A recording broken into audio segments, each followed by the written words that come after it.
আজ বিক্ষোভ, কাল থেকে সর্বাত্মক অসহযোগ।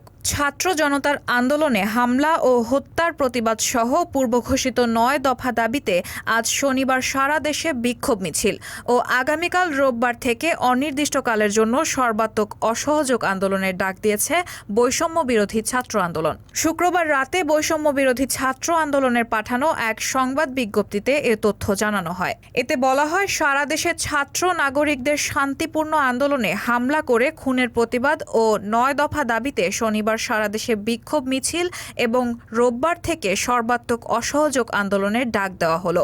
এছাড়াও সারা দেশের আপামর জনসাধারণকে অলিতে গলিতে পাড়ায় পাড়ায় সংগঠিত হয়ে কর্মসূচি সফল করার আহ্বান জানানো হয়েছে। রায়হানা মুন, সবার কথা।